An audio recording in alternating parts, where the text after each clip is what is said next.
Aujourd'hui, je teste 2 appâts pour pêcher au ballon, le vif contre le leurre souple. Selon vous, lequel est le plus efficace? Restez jusqu'à la fin, le résultat n'est pas du tout celui que j'attendais.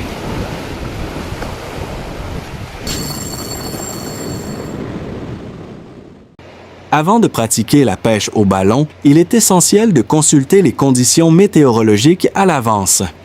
Le vent est l'élément clé de cette technique. Il joue le rôle de moteur en poussant le ballon vers le large et les zones plus profondes.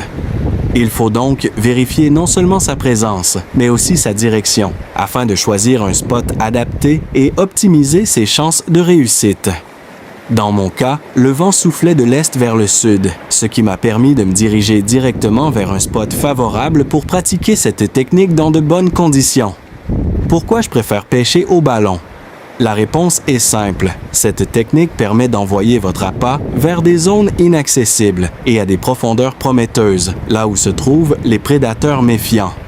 De plus, votre appât reste visible pour tout type de prédateurs, qu'il s'agisse de poissons de surface comme la liche ou le limon, ou de ceux qui attaquent depuis le fond vers la surface, comme le denti ou le barracuda.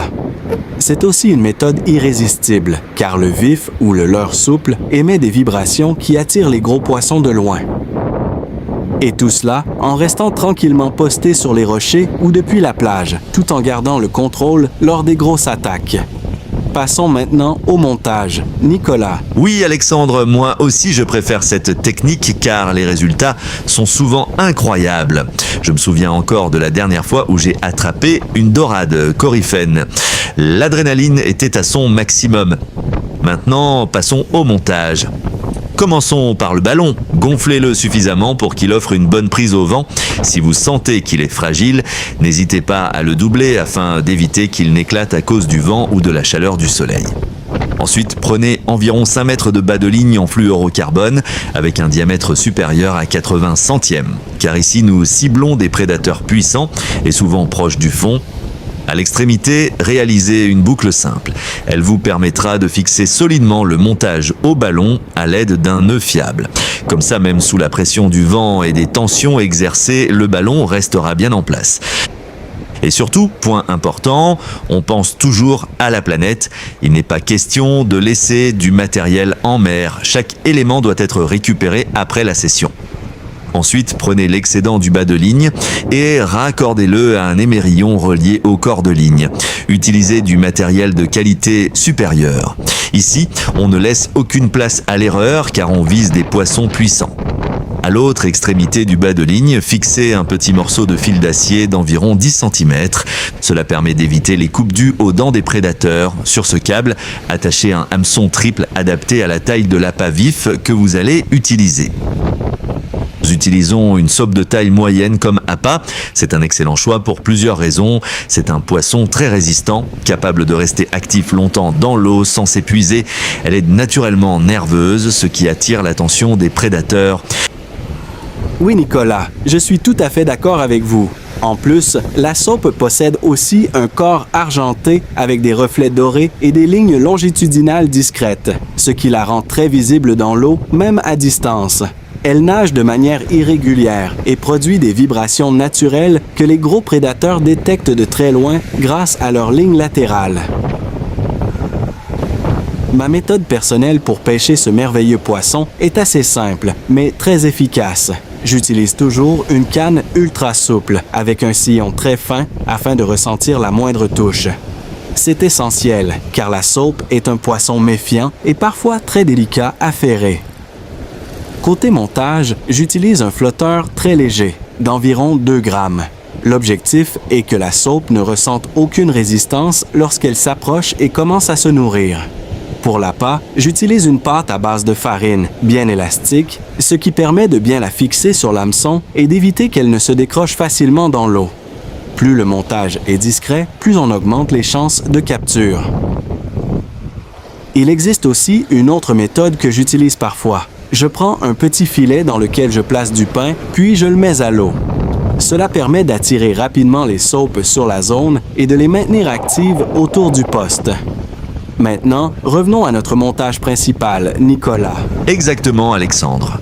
Une fois le montage prêt, il ne vous reste plus qu'à le basculer délicatement à la mer et laisser le vent faire le travail de dérive.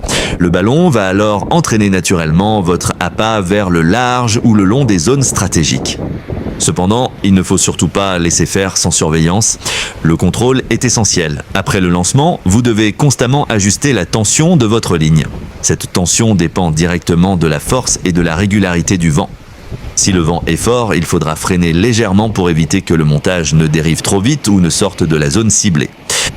Si le vent est faible, au contraire, vous pouvez accompagner la dérive en relâchant progressivement du fil afin de garder un mouvement naturel. Une fois ce premier montage bien en place et sous contrôle, on ne s'arrête pas là, il est tout à fait possible. Et même conseillé de préparer un deuxième montage en parallèle. Cette fois, nous allons utiliser un leurre souple à la place du vif. L'intérêt est différent. Le leurre permet de couvrir une autre couche d'eau et d'imiter une proie plus active ou blessée, tout en générant des vibrations continues. Cela peut déclencher l'attaque de prédateurs plus agressifs ou opportunistes. Je suis d'ailleurs très curieux de voir les résultats de cette combinaison. Utiliser à la fois un vif naturel et un leurre souple permet de maximiser les chances en testant deux approches complémentaires. Alors Alexandre, à ton avis, lequel des deux montages fera la différence aujourd'hui ? Oui Nicolas, je donnerai mon avis détaillé à la fin de cette vidéo. Mais avant cela, il est important de préciser à nos chers téléspectateurs et abonnés un point essentiel concernant le montage au ballon avec leurre souple. En réalité, le montage reste exactement le même que celui utilisé avec un appât vif. La seule différence réside dans deux éléments clés. La nature de l'appât, ici artificiel, et son grammage. Dans notre cas, nous utilisons un leurre souple d'environ 25 grammes. Ce poids supplémentaire joue un rôle très important dans le comportement du montage. Contrairement au vif, qui nage de manière autonome, le leurre dépend entièrement des conditions extérieures pour s'animer. Le ballon, sous l'effet du vent, assure le déplacement horizontal du montage. Avec un leurre plus lourd, cette dérive est généralement plus stable, plus progressive et mieux contrôlée. Cela permet de couvrir efficacement une zone précise sans mouvement brusque. Ensuite, il faut comprendre que deux forces naturelles entrent en jeu et travaillent ensemble pour donner vie au leurre. Le vent influence principalement la trajectoire horizontale. Il détermine la direction et la vitesse de déplacement du ballon, et donc du leurre. Les vagues, quant à elles, génèrent un mouvement vertical. Ce va-et-vient naturel fait monter et descendre le leurre dans la colonne d'eau, imitant parfaitement un poisson blessé ou désorienté. Une fois que le ballon a atteint la zone souhaitée et que la bobine est quasiment vidée, vous pouvez commencer à ramener progressivement votre ligne vers vous. Cette récupération doit être maîtrisée. Gardez une tension constante afin de conserver une nage naturelle de l'appât ou du leurre. L'objectif est d'imiter un poisson en déplacement ou en fuite, ce qui peut déclencher l'attaque des prédateurs à tout moment. Cette approche s'apparente à une pêche à la traîne, mais sans bateau. Vous exploitez la distance gagnée grâce au ballon pour travailler votre ligne sur une large zone tout en restant depuis le bord. Cela permet de relancer naturellement une nouvelle dérive sans avoir à refaire tout le montage. Dans ce cas, restez toujours vigilant.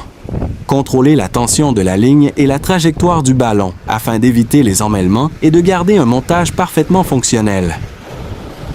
Cette combinaison crée une nage très réaliste, difficile à reproduire manuellement avec une récupération classique. Le leurre évolue alors de façon naturelle, sans méfiance pour les carnassiers. Autre point important, le grammage du leurre permet aussi de mieux stabiliser le montage face aux variations du vent. Un leurre trop léger aurait tendance à sortir de l'eau ou à se comporter de manière désordonnée, tandis qu'un leurre adapté reste bien immergé et conserve une animation cohérente. Donc pour finir, Alexandre, nous laissons le choix final aux téléspectateurs et les invitons à nous faire part de leur retour.